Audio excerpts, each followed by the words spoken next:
And then there's, the figurines I had as a kid, like that I was like when I was 4 or 5, I found them like at op shops and things like that. Whenever I see those, I buy them because it's not like I sit there and play with them, but it does remind me of, oh, this is kind of cool that like this thing that made me so happy as a child is right there. And of course there's a section for the Logie, just, giving that some respect. You've got it like roped off. You should get like a little mini velvet rope around it. Funny. And then have all like the little toys like lining up like, sorry man, we're full tonight. Yeah, the no, you're here. spot on actually there. I have one of like Spider-Man, which is like got lots of articulation. He's just there.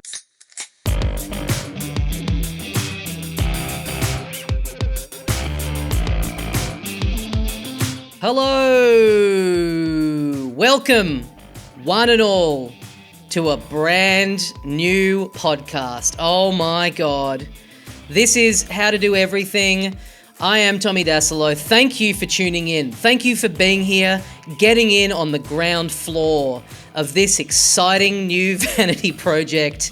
What is this show? It's called How to Do Everything. I said that already, and it's on the episode page and description and everything. So you've figured that out by now. Well done. Clap, clap. I am a stupid man, okay? If you know anything about me, that's kind of my brand. I don't know anything at all. And I want to get better at that, okay? I think it's okay to be stupid. The point that I'm trying to get across in this podcast is that it is okay to be stupid, but I personally, in this new year, I want to learn how to do more things. I want to get better at life in general. And so on this show, I am attempting to assemble a complete guidebook to the human experience. And to do that, I'm going to be joined every week by special guests, comedians, illustrators, writers, painters, chefs, musicians, all these people that I know that are very talented, that I think can teach me something and can teach you something. I'm going to be grilling them about their areas of expertise. I'm going to be asking them what they've learned how to do. I'm going to be asking them what they've always known how to do. And I'm going to be asking them what they know nothing about how to do. And I'm excited. I'm excited to get this thing rolling and to see how we go. And I would really love this to be a collaborative show. I would love for you guys to get involved and let me know the things that you would love to learn how to do, and people that you think you'd like to hear on the show that can offer something about some guidance about how to do a particular thing in life. And I'm not looking for, how to paint a house or how to write a comedy show or anything like that. I really want to get granular. I truly do want to find out about every experience under the umbrella of being a living, breathing human. I want to learn how to ghost at parties better. I want to learn how to confront people. All these different things. You might be frequently learning pretty obscure, pretty random little things on this show. It's not always going to be big, useful, helpful things, but hopefully in some capacity in your life, hearing from these people does help you with something that you need to know how to do. So yeah, please do write in. This show is on Instagram. I've got an account for that. You'll be able to find it on there. I've also got a Patreon for the show. I'll put a link to it in the description of the episode. There's nothing paid on there yet. I'm just going to keep it free for now while the show is up and running. Would love you guys to get on there and for that to be a place where we can discuss things that have come up on the show, your own personal experience in any of the topics that have come up on this episode. Would love to hear from you guys after each episode, and maybe I'll be able to get into some of that correspondence down the line. But for now, the Patreon is going to be, I think, the best place to discuss the episodes each week. As I say, it's free, so get on there. Let me know if you don't want to get on the Patreon app. I could maybe figure something else out, but I truly, between Instagram and Patreon, I'm really trying to whittle down all the other apps. I'm not setting up a blue sky for this show. I don't think I'm going to, unless there's overwhelming demand. I'm too old. I'm too old to start. I started TikToking in the last 6 months, and it's embarrassing. It's truly embarrassing to be getting it on the ground floor of any of these new apps. But, if you, the audience, demand it, then I guess my hands will be tied. So I think that's all the admin of the show out of the way. These episodes are also going up on YouTube. You can watch the show in video format if you would like to see me and the guests, and I look forward to them each getting about 11 views and really not justifying in any way the amount of time that I've spent editing them and going into a deep spiral by having to look at myself for hours and hours and hours out of the week while I'm in a period of my life in which my skin is easily the worst it's ever been. So yeah, look, if you want to get a look at that for yourself, if you want to see the little room full of knickknacks that I'm sitting in right now and how I've ballooned out over the holidays, you can head over to YouTube and check that out. I will also say very briefly that I have a tour coming up. I know that it's incredibly crass to be plugging something on here on episode 1 when 5 minutes in and nothing has happened on the show yet. I know, okay? But it's coming up and I got tickets to sell. I'm doing a new stand-up tour. It's called Main Character. It kicks off in Perth on January the 28th. Then it goes to Adelaide on February 21st. Then Melbourne during the Melbourne International Comedy Festival. Then Brisbane and Sydney in May. TommyDassalo.com is where you can get the tickets for that. Anyway, let's get on with the show. Today, first episode, my good friend DILRUK Jayasingha. You might know DILRUK from Utopia, from I'm a Celebrity, Get Me Out of Here, from his appearances on the Melbourne International Comedy Festival Gala. We all love DILRUK. He's a really old friend of mine. I've spent a lot of time gabbing away with him on podcasts. We talk a lot on the phone and we catch up a lot, and I'm always struck by the insight that he has into conversations that I have with him. We think about a lot of the same stuff, but we tend to approach a lot of the same stuff that we're into very differently. I'm always kind of blown away by the way that he approaches things, and I always find him to be very insightful, and he kind of makes me think about things in a different way. And so I was interested to talk to him on this episode about his approach to, specifically, he's someone who, if you know him, you know that when he's into things, he's really into them. He is a very joyous person. He's really unashamed about the things that he loves and how openly and passionately he loves them. And at a point in time where I'm feeling a little like, I don't know, it's kind of pretty easy to get overwhelmed by a lot of like the cynicism that's in the world and is like around you a lot of the time. And I have a lot of like pretty dorky interests and passions, and I thought it'd be really interesting to talk to Dil about how to be just more comfortable kind of owning the things that you're into. I mean, it clearly had some effect on me because I recorded this chat with him a little while ago, and now here I am on camera with all of my little shelf of Nintendo knickknacks behind me in this video that I know is going out publicly. But yeah, sometimes it's hard to feel like you can do the things that you want to do without fear of judgment and fear of embarrassment. And I think that Dil is someone who is really tapped into that. He's really happy to just go all in on the stuff that he's a fan of. And so we talked about that. We talked about how to furnish an apartment. We talked about the apocalypse for some reason. We talked about a lot of stuff. We talked about Dil's obsessive interests and how he allows or doesn't allow himself to get too hooked into things, which again, I think is helpful stuff to hear. How do you know if the interest that you've developed in something is healthy or unhealthy? Is it, ruining your life? Are you spending too much time on it? I loved this chat with DILRUK. I couldn't think of someone who I would rather kick this series off with. And so let's get into it. Episode 1, How to Do Everything. Here's me chatting to DILRUK Jayasingha.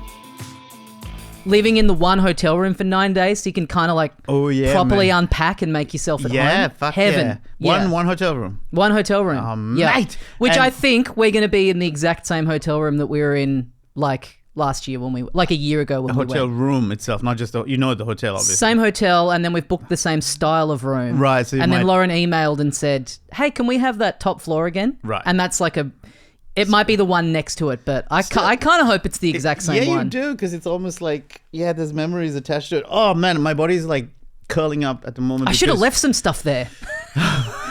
If I'd known I was going to come back a year ago, my suitcase was so full. I could have just like hidden some stuff. Like some fucking movie where they like, go to a motel, break the window, put the money stash there and board it up. Yeah. And then get someone else to come and stay in there. Yeah. I had a thing with my friend ages ago where That's a weird name for a friend. Pardon? Ages ago? Ages ago. Yeah, right. Yeah. Is he Greek? I think he's one of yours.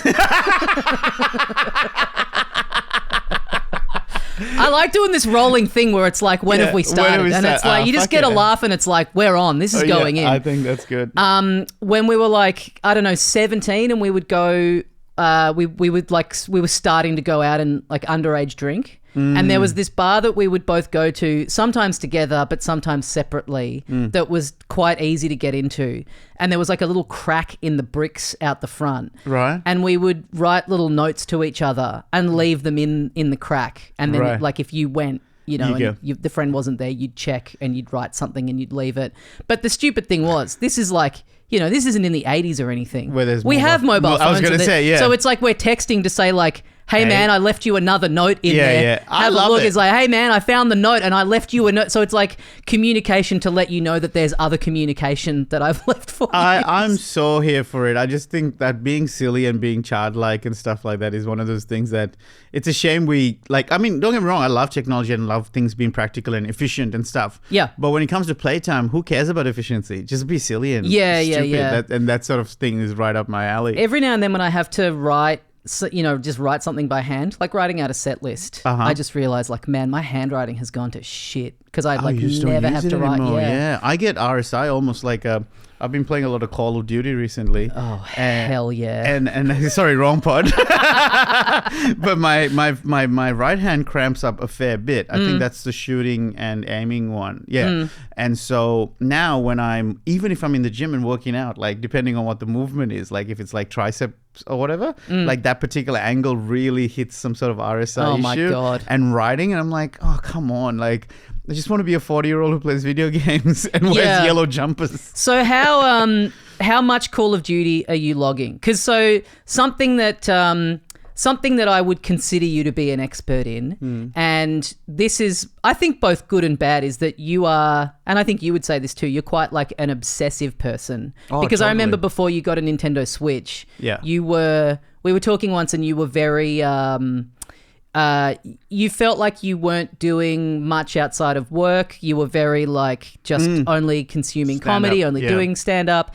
And I was like, why don't you get like a, video games are such a great, like, come home after a gig and just like unwind for half an hour. It's like, it is sort of switching off, but it's also, you are sort of doing something, and then there's this like creative edge to it.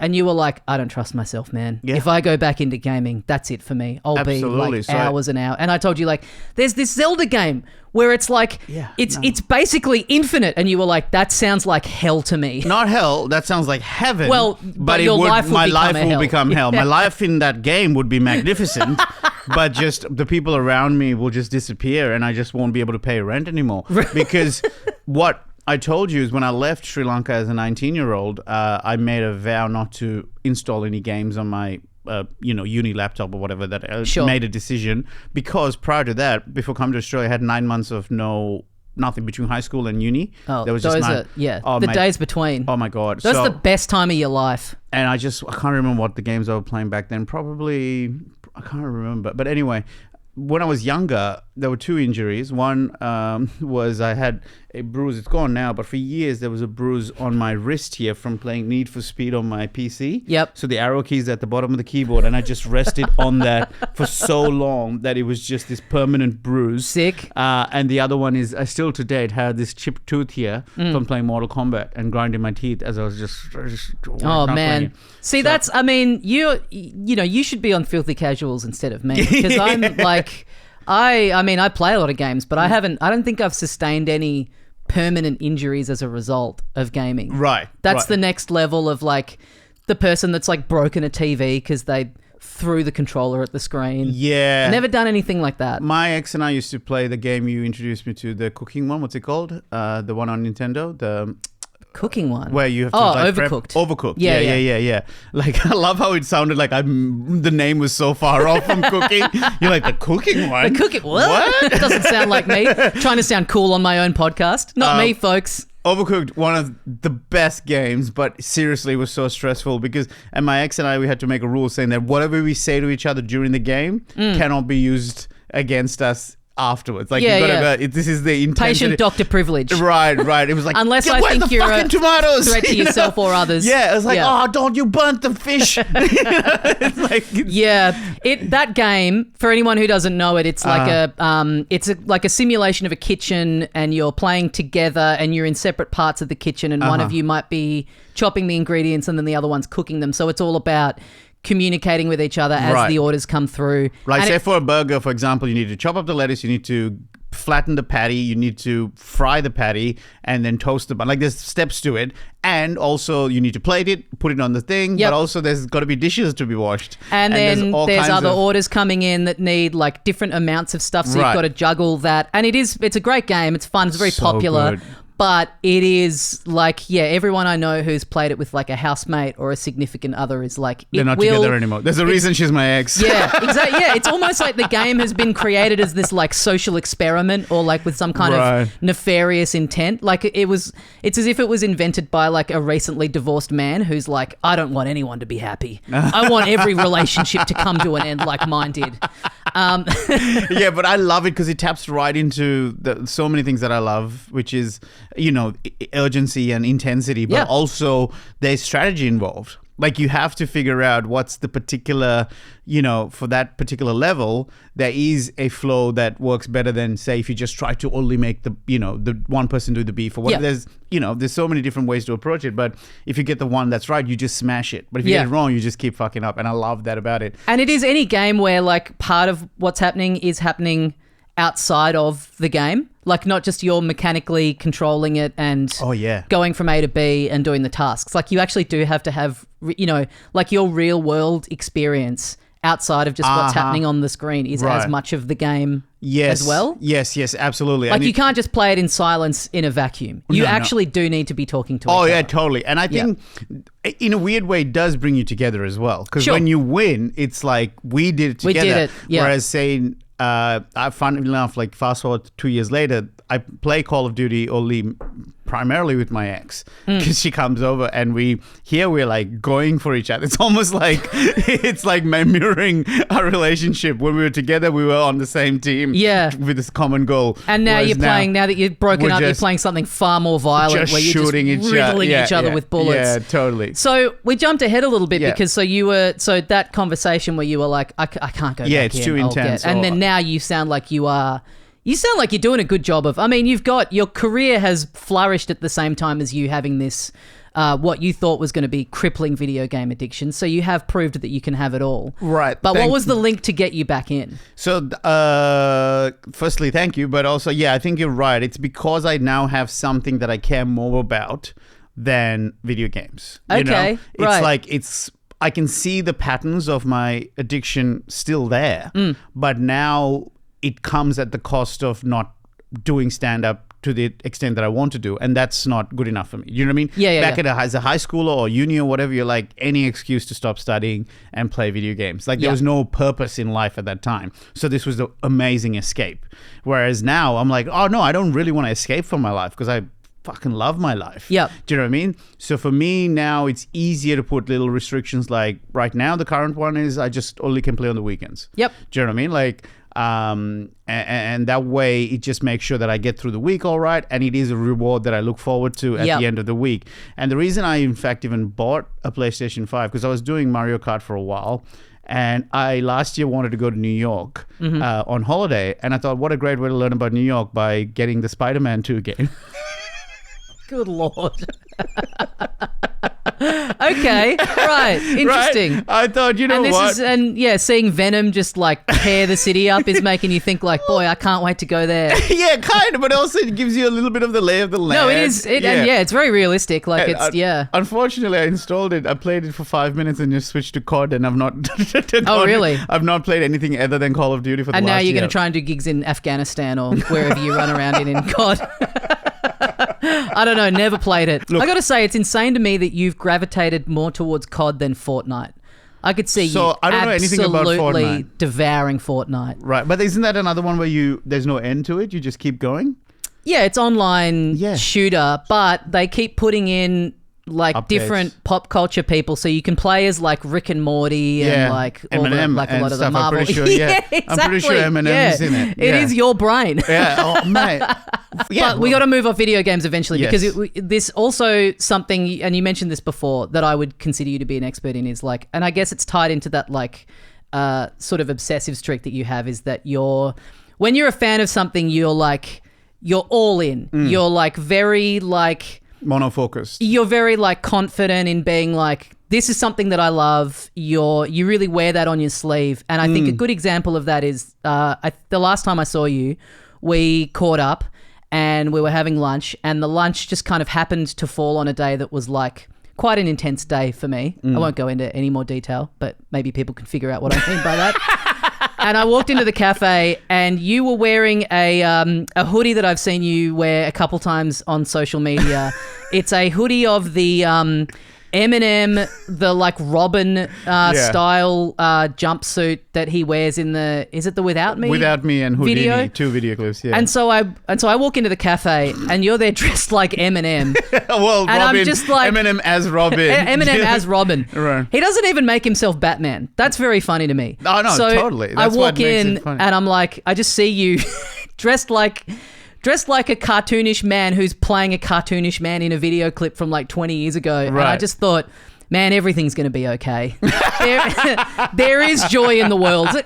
And so you and I were having this like quite intense conversation while you're dressed. Like all I could think about was like the advice that you were giving me, you giving it to me in the style of Eminem. Just like talking at 1,000,000 miles an hour.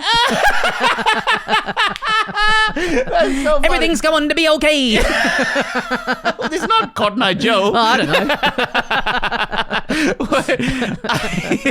know. Firstly, it's so funny you bring this up because there was a good, I would say 40-second deliberation before I left the house about whether I wear that jumper or not. Right. Because I felt like recently, I've been doing some press for a TV show that's coming out, and I found myself, I'm always in that jumper. You're always in the Eminem jumper. Yeah, because I love it. I do love it. It's so comfy, and it's the only jumper that I get the most amount of comments from, and it's only 3 people who've actually guessed it correctly. Because people either go Robin, some people say Incredibles, I don't know why, but the 3 people have guessed it was Eminem was Will Anderson, comedian Danny McGinley, both Western Bulldog supporters for some reason. Now, why'd you say Will Anderson and then comedian Danny McGinley? Because Will's credits are much longer. Right. You know, podcaster, broadcaster, right. comedian. People listening know who Will is. You got to set the scene for who Danny is. Yeah, exactly. Fair enough. Yeah. Yeah, I guess that seems wrong. But because I didn't just want to like drop Danny McGinley. They're like, oh yeah, Danny McGinley. Yeah, you know? Comedian Danny McGinley, civilian Will Anderson. So Will, Danny McGinley, and a homeless dude. Do you know Turtle, the guy who used to be around Spleen? Not the aggressive guy, the guy who's really nice, who always like says, "Hey, guys, that guy." Yeah, Turtle. So oh my god! Why are you laughing? Just that he got it. I know, That's right? Great. Right. This is what threw me off because I love to like catch up with him. Or like catch up with him if I see him, I have a chat and stuff like that, and see how he's doing. And he straight away goes, I was like, how's things, man? He's like, oh yeah, not great. You know, it's been pretty hard. Like someone stole my bag. It's just got on my, you know, there's nothing valuable to them. It's just valuable to me. And he's like, not going great, man. Everyone wants Shady. No one wants Marshall no more. What am I? Chopped liver? Pretty good for someone who doesn't really know. For someone Eminem. who's not a fan. You've really done well. You might have been able to see me sweating just trying to access that part of my brain. And so he says that. I was like, oh, that's really tough. And then he looks at me and goes, is that an Eminem jumper? And then we spent the next 5 minutes talking about Eminem's albums because he said I stopped listening around 2002. That was the last Eminem Show was the last album that I listened to fully, and I had to almost ask, why? How come? Why? What changed? He just keeps getting better after that. Why would you tap out then? What are you, stupid? You cretin? Oh man. And I caught it. They're all on Spotify. What's wrong with you, brother? Just load up the iPad, put your AirPods in and hit play. But yeah, so I do love. It's funny. I was having dinner with Ivan Aristeguieta, comedian. Yep. Ivan Aristeguieta / Venezuelan. and his wife, and they had this thing where a little thought experiment called your serial killer trait. The idea that if you comes out that, oh, he was a serial killer all along, what are the things that your mates would point at going, well, yeah, they did do that or whatever.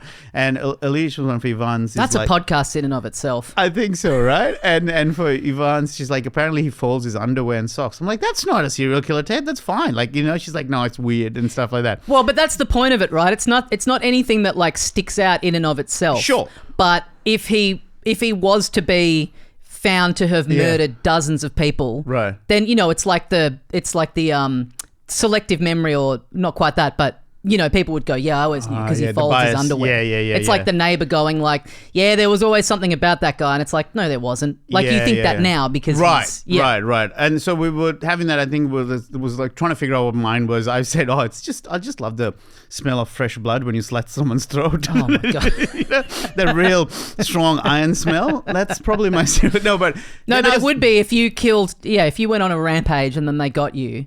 And I would be there going like, I got to tell you, I met up with him for lunch one day and I walked in and he was wearing an Eminem Robin hoodie, and that's when I knew this man is a psychopath. Right. So I realized that's probably my serial killer trait, is how much of Eminem I love and obsess over. And sometimes I can't even defend some of the things. Like I've stopped trying to intellectualize it to other people. It's like either you get it or you don't, and I completely understand when people are upset or whatever. But you're lucky because like as an Eminem fan, it's like what you have to defend is like stuff that he was doing like in character at the time that's a bit off color or whatever. As opposed to Puff Daddy. As opposed to Puff Daddy, or like, I mean, I feel like the Kanye fans are going through this like constant rolling wave of like, feels like at the moment people are like, is he maybe back a little bit? Is it kind of, can we sort of be a bit more public Vultures about One this? Is so good.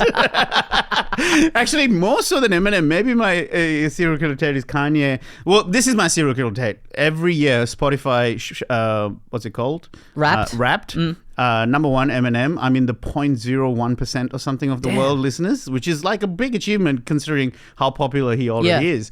Number two, Taylor Swift. Okay. Number three, Kanye. Yeah, okay. And then he kind of gets swaps around between whether it's Billie Eilish puts out a new album or System of a Down. So I think that the fact that there is no coherence to what I listen to other than it's just mainstream music. But I really love the fact that, because I have like things that I'm big fan of, but there's something about the next step of like wearing, like I love Nintendo stuff, but the idea of like wearing a Mario t-shirt out in public is disgusting to me. I don't think I could let myself do it. I love that you said disgusting to my face, like you eyeballed me as you just literally talked about how I wear the outfit. You're like, no, but there's some, I mean, I guess the difference there is that it's a little cartoon guy, like most Mario merch is like way more like child elaborate focused than wearing like an Eminem hoodie. But I mean, there's like the thing of, I don't know, but I mean, it's just, I don't know. It's like an extra step that I'm not prepared to take. And people do it with sports teams. Like people do it with heaps of stuff. They're happy to like really proudly go, hey, here I am, like supporting. That being said, I do, in my special, I wear this pair of shoes that was designed by Alexis Taylor from Hot Chip, because I talk about him a lot in the show. Yes. And then I ended up being able to get him to do a thing for the end of the show. So I wore the same clothing that I was wearing in the rest of the special. Right. And he came in and he clocked the shoes I was wearing. He's like, oh, those are my shoes. And I had to kind of like shrug it off like it was a coincidence. Like, oh, yeah. They are, aren't they? And so I guess that's almost like weirder than just flat out wearing the merch. He's like finding stuff that someone from the band has designed and getting it because you're a fan of them and you like their style and whatever. Yeah, I mean, to be fair, that's why I'm wearing my Yeezys in case Kanye shows up. Hell yeah. But he's downstairs filming a sketch with Auntie Donna. I think he'll be up here soon. But you also... Broden does not care about black people.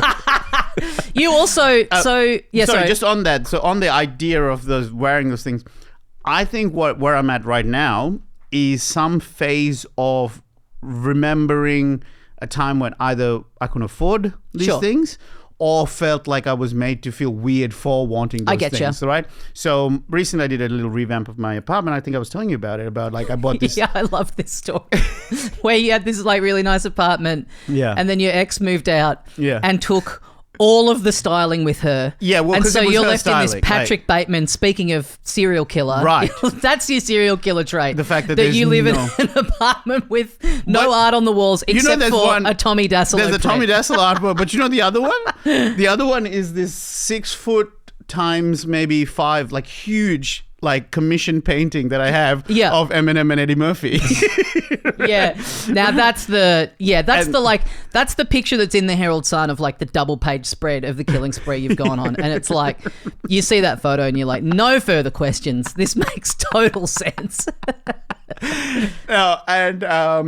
It's easily my favorite thing in the apartment is this huge thing because Eddie Murphy was the reason I got into stand-up and Eminem is my favorite artist. So, but it was obviously a point of contention when we were living together because it didn't match my ex's Frida Kahlo aesthetic that she had. My God. So, it really didn't fit in anywhere. Didn't match I actually was saying anything to her, about her my life. ex used to, not at all.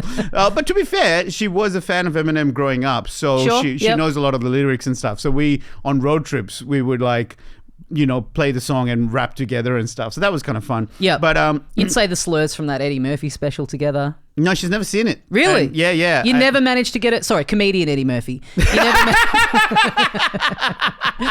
You never managed to, in all the time you were together, sit her down in front of Delirious? I was too busy showing her Eminem reaction videos going, see the way this lyric is broken down. Yeah, okay. So you're working on the painting 50% at a time. Yeah. But so in this apartment, I realized, the reason she took everything is because she decorated the place when she moved in. And so when she moved out, it was like, I'm taking my artwork with me, which is fair enough. But then it left a serial killer, Patrick Bateman, nothing in the place. Like there's just bottles of water in the fridge. Yeah, so I then wanted, okay, I'm going to do this, put this place back together myself. And then I realized I don't really have any skill. There's one person I know who's really good at decorating and interior design, which is my ex. Yep. So very problematic. Both of us are shopping in IKEA for stuff for my apartment. Same stuff that you shopped for together when she moved in the first place. Well, no, not the same thing. That's the thing, because there are things that are there that she would never have wanted. Sure. But she's like, and in fact, she knows me so well that she was like, hey, I found this. I reckon this is right up your alley.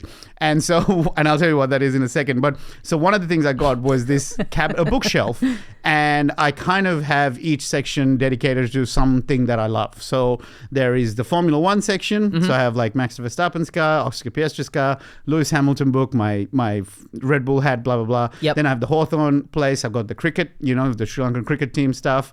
And then there's, the figurines I had as a kid, like that I was like when I was 4 or 5. I found them like at op shops and things like that. So whenever I see those, I buy them because it's not like I sit there and play with them, but it does remind me of, oh, this is kind of cool that like this thing that made me so happy as a child is right there. And of course there's a section for the Logie, just, giving that some respect. Is that a section or is that just a Logie on the shelf? Because I've got no other awards. You've got it like roped off. You should get like a little mini velvet rope around it. Funny. And then have all like the little toys like lining up like, sorry man, we're full tonight. Yeah, the no, you're here. spot on actually there. I have one of like Spider-Man, which is like got lots of articulation. He's just there like smoking a joint kind of vibes. So I just have a lot of fun with it. But the thing that she said you should get is... This, just quickly, sorry, this should be a segment of the Logies every year. They should do a quick video package. Where did they put Here's all the previous winners and where their Logie is currently right now in their house. Oh, man. Do you think that'd be cool? You'd get people who've just like got it in the toilet or whatever, who won it 30 years ago and couldn't care anymore. Oh, mate, mine's like, I'm scared it's going to end up at Cash Converters at some point. Like, it's just like, I was lucky I got invited this year again. Right. And I'm actually 100% streak. Every time I've been invited, I've won because the show Utopia won this year. Oh, yeah. So I'm like, fuck, maybe this is the lucky charm. I'm not going to go unless I know I'm going to win. Yeah, yeah. But That aside, so this is the example of something that she was like, I reckon you'd love this, but if we were living together, she'd probably be like, nah, that sucks. And what it is from Kmart. Painting of Richard Pryor and no. similar rapper to Eminem.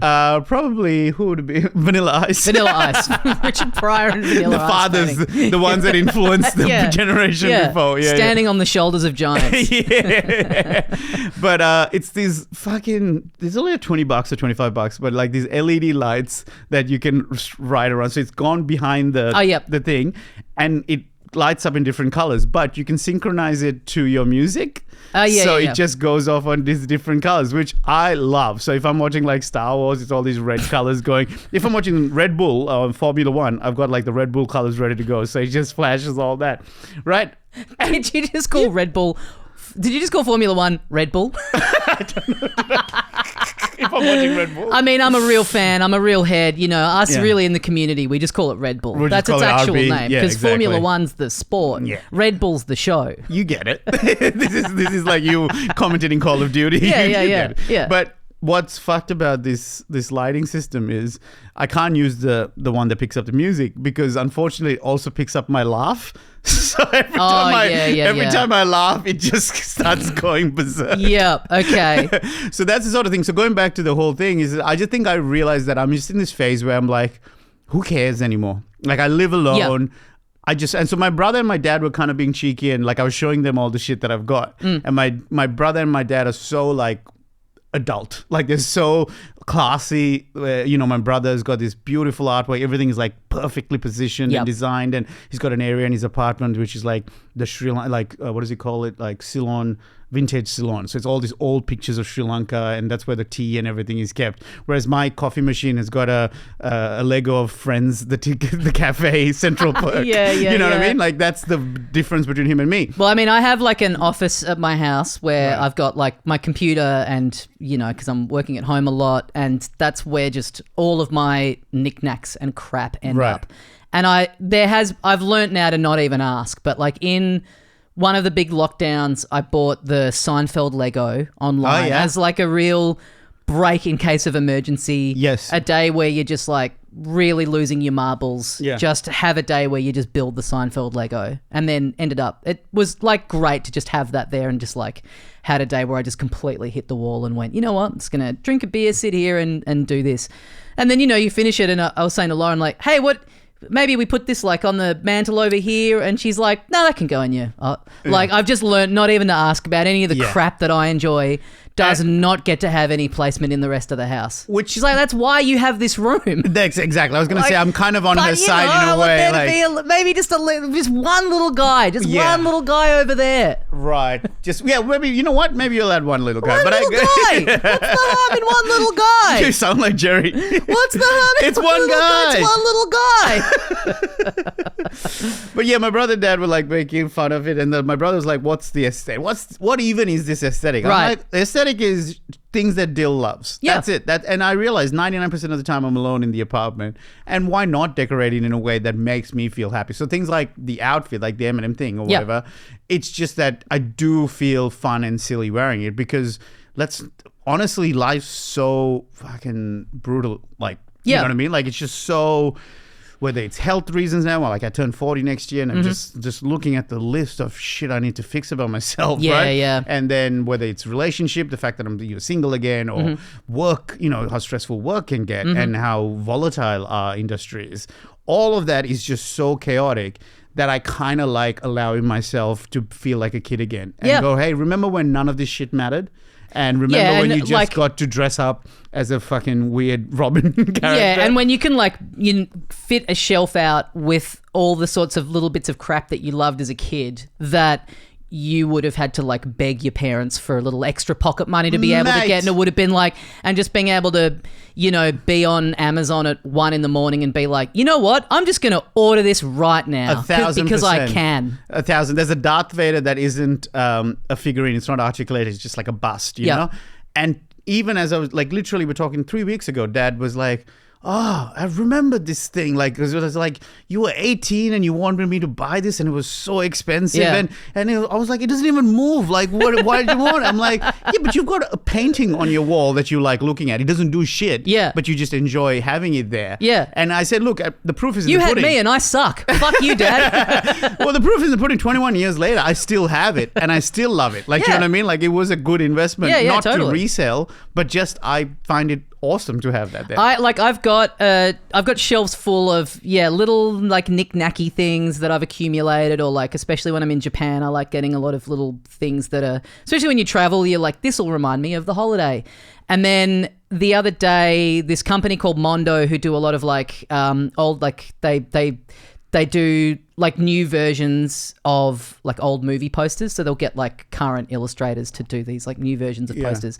And they also do a lot of remakes of toys and stuff. So, like the really old Ninja Turtles figures? Yeah, I have. They've Donatello. like done a remake of them. Yeah. And they put up a thing the other day that they're doing this series of did you ever watch Are Real Monsters? That cartoon? It's like a Nickelodeon cartoon from the 90s that I loved. And they're doing a series of those figurines. And I'm like, God damn it. Like the slippery slope to like having a shelf that's just got some stuff, like some knickknacks that you like on it, versus sliding into being a toy guy. Yeah. It's really like, I feel like I really got to keep that at bay. I like having some little stuff on a shelf, but at the point where it's like, no, now I collect figurines is like, so I don't want to be a figurine collecting guy. Okay, why don't you want to be one? I don't know. Do you know what I mean? I know. It feels like sometimes the things that we think we don't want to become or don't want to be is not our own voice. It's the voice of... It's thinking about what this person would say if they saw this or whatever. That's all it is. Over time, what I've learned... Because I was very inauthentic in my 20s. I was desperate to try and fit into what was cool or dress like whatever and this and that. And just through years of therapy of just realizing... that's exhausting. Because I'm not happy, and because it's not authentic, it doesn't actually work. No, well, actually, what I will say is I think it also, you're right. I mean, a big part of it is just that, thinking about like what other people think. Yeah, what the worst person would like say about it.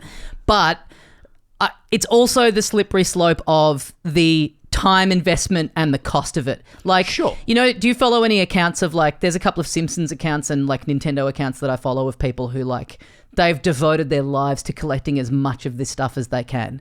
And it turns into like having to have a whole room in your house of like glass cabinets that have all the stuff that they've accumulated in it. Right. Like, I kind of like the idea of having that sort of driving like, passion. Yeah. But at the point where you're having to get a whole separate room for your collection, that's just so stressful to me. Well, sure. Like, but I think costly, like your whole life being devoted to this.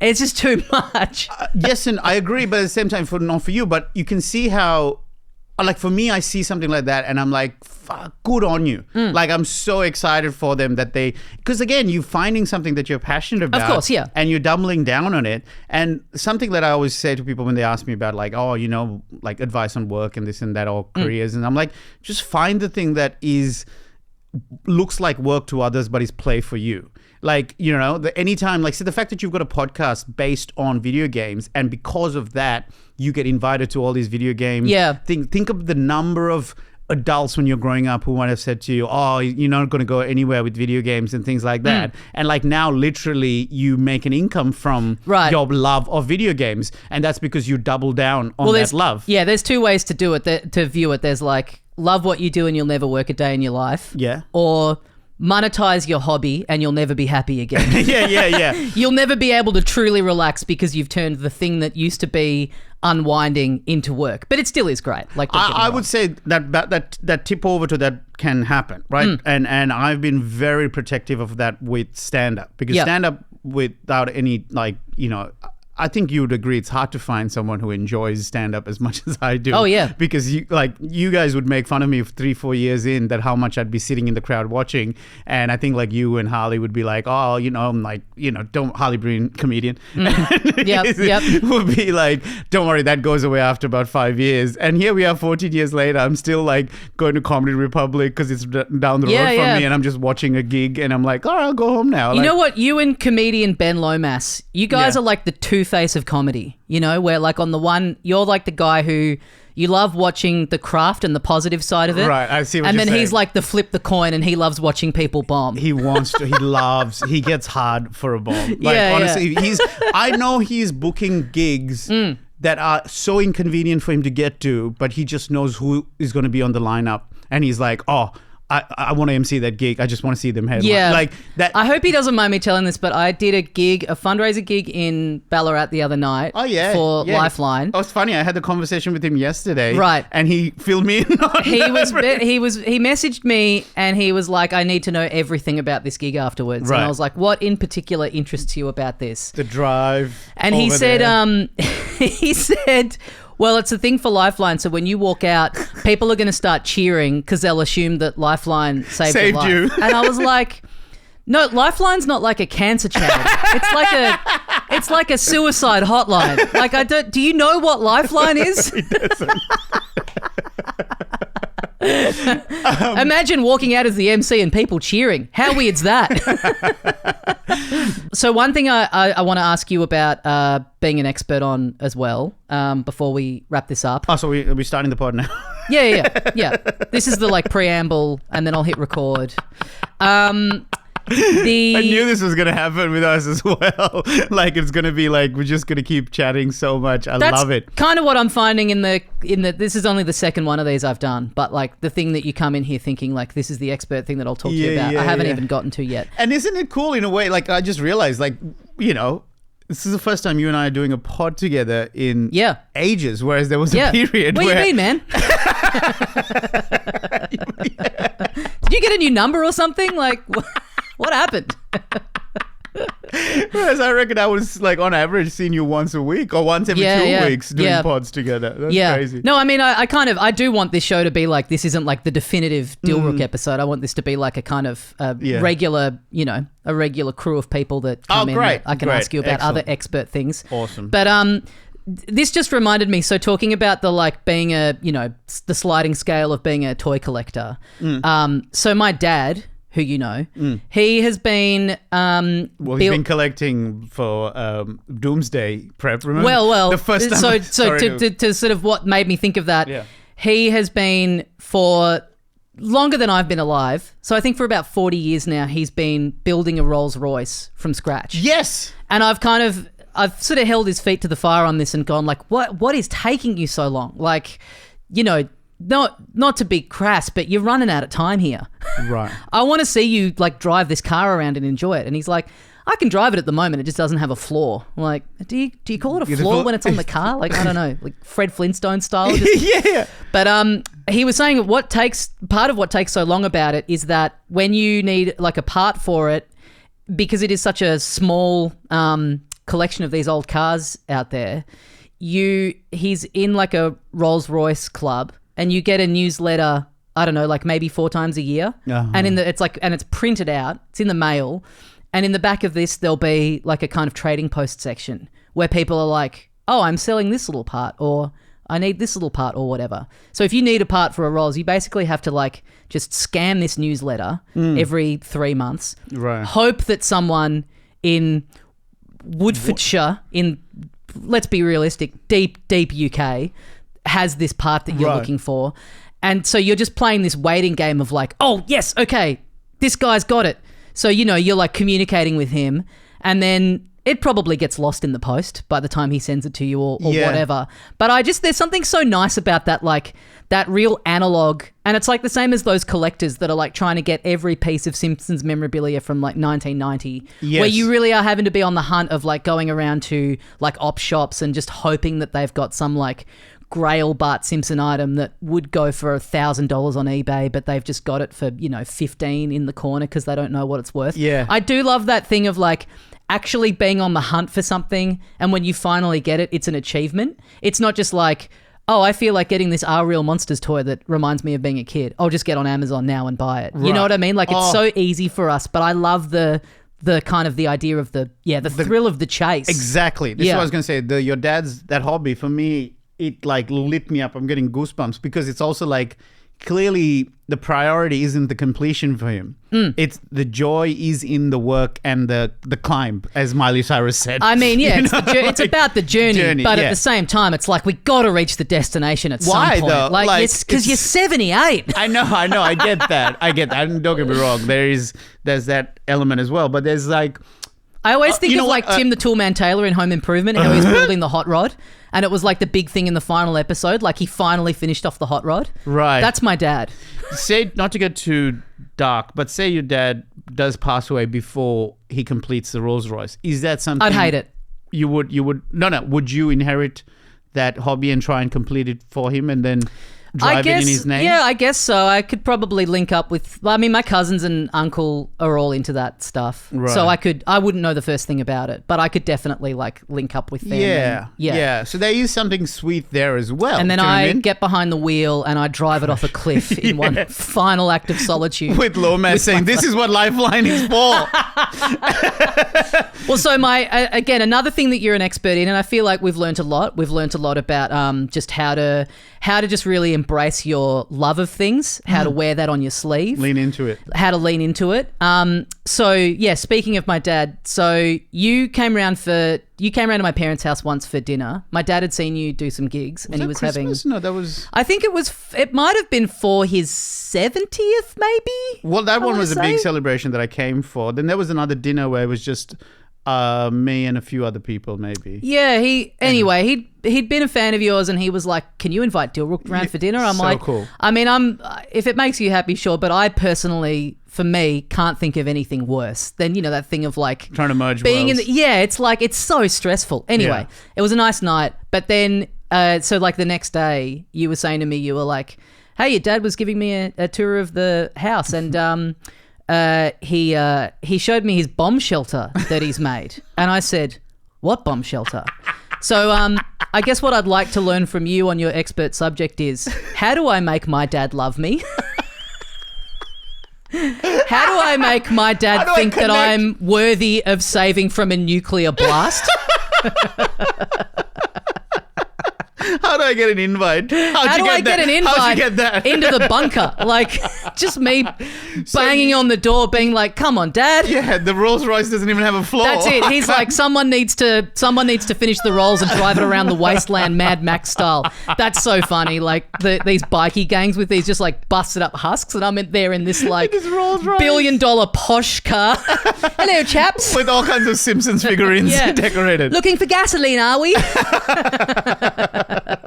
So he hadn't told you about the bomb shelter until that's such a bombshell, because like honestly and at the time I remember us being very like tongue-in-cheek going, "Oh, that's a bit much." And then 3-4 years later the pandemic happened. I'm like, fuck, he was on. He was set. Yeah, he was set. He had can of beans, he had toilet paper. And there are a couple times where he was like, not outwardly asking, but sort of skirting around the idea of like, "Hey, we'd really like to see you," and break that lockdown. I'm like, "Oh, now you're inviting me into the bunker. Now you want me around when there's no other options, when there's no DILRUK, when you can't go to any comedy shows." What was the event that when I showed up, he was hoisting the Australian flag? Oh yeah, they've got a flagpole, and the Australian flag goes up, still going up on Invasion Day. Sure, but I mean, maybe they're in Brighton, so they're in a bubble. Like no one's going to drive past and be like. But I remember feeling particularly. Like, I found it peculiar, not good or bad, just peculiar that the day that I was invited was the day he decided to put the Aussie flag up. Yeah. I can't remember what the significance was, but I do. The couple of times they've gone away, I'm always saying to myself, I want to like try and find on eBay like one of those McDonald's flags that they always have.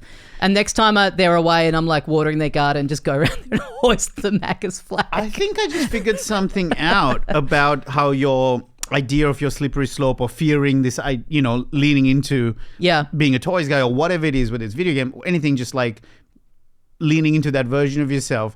I wonder whether there's some truth to you feeling worried about turning into your dad, because I also think about your dad's story about how he went to, was it Thailand or something, and he came back and he was wearing a muumuu when he went to he used to go to Fiji a lot for work, and they have the sarong thing. Yeah. I think that's what he went to a sarong called it. phase where he was just wearing sarongs at dinner parties. Wearing and stuff. sarongs around the house, Right. and people would be like, "Oh, is this?" And he'd be like playing Fijian music, and people would be Right. like, "Is this themed?" He's like, "No," but he also it's even more offensive because he couldn't work out how to tie it properly. Right. So he'd modded it and like gotten a strip of Velcro put around the inside, which is just like I Between don't know. the sarong, between the fact that he's a bow tie guy, Yep. you know, like Yep. I think it's all these things that maybe as a kid you're always trying to rebel against your parents or Yep. whatever, when really you've been growing up with someone who's just completely happy being themselves. And it's, like it's really, as you're like rapidly zooming towards 40, that's when you really have to make the peace with, Right. become my fucking dad. yeah. Damn.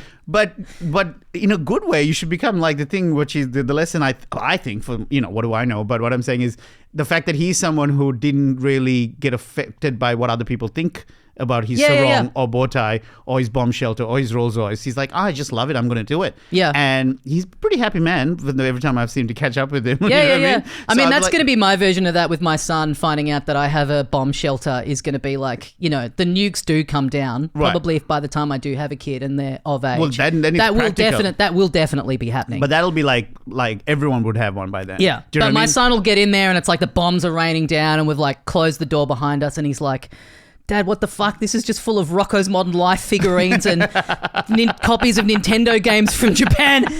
Where's the food? I'm like, there was no room. Yeah, I had to have the life-size Bart Simpson in the corner. We can eat off authenticity. Yeah. Because that's your dad's Think priority. how much joy this will bring us when we're eating each other.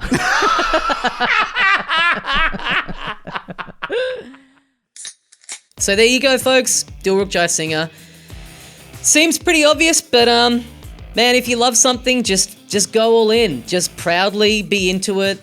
Have your little shelf with your Super Nintendo World Fire Flower drink container behind you in the first video episode of your new podcast. Don't worry about furnishing your apartment and whether or not it makes you look like a serial killer. Maybe don't play Overcooked on the Nintendo Switch with your partner. If you want to, maybe you don't need an invite to your dad's bomb shelter. Maybe the better alternative is to start a bomb shelter of your own with all the little knickknacks that you want in there. I hope you enjoyed this episode. Got another episode coming out straight away after this on the same day. If you're listening to it on the day that it's launched, there's episode 2 is also up now with Nikki Britton. If you liked the show, send me some feedback. Would love to know what you thought of the episode. I'd also love to know what are your embarrassing things that you're into that you do or do not need to feel embarrassed about. How proudly do you display the stuff in your house that you think represents you is what I'd like to know. What is your version of that? What is your version of being out in the world and showing people who you are and what you love and what you're passionate about? I would genuinely love to hear about that from people. How can I get my dad to give me an invite to his bomb shelter? I'd love to hear feedback on that from people. If you did like this first episode, please do get on the various podcast apps and give it a review. Really helps getting the show off the ground. Recommend it to people. Would love for people to do that as well. And like I said, you can find the show on Instagram. You can find it on Patreon. That is the place to have these discussions for now. Feel free to DM me on there. Come and check out a show that I'm doing near you soon. TommyDassalo.com is where you can find the tickets and all of that information. Thank you so much for checking out episode 1. I really, really appreciate it. I'm excited about this show. I'm excited to be starting out something new, really brand new on the ground floor, figuring it out as I go along. It feels great. I'm excited to see what this could balloon into. And yes, it is. It's great to have a show back out there, be in your ears or in your car or on the toilet or wherever you listen to podcasts. Thank you for checking this out. I don't have like a funny sign off for this yet. Maybe that'll come at some point. Maybe people can write in. I don't know. But catch you next time. See you guys.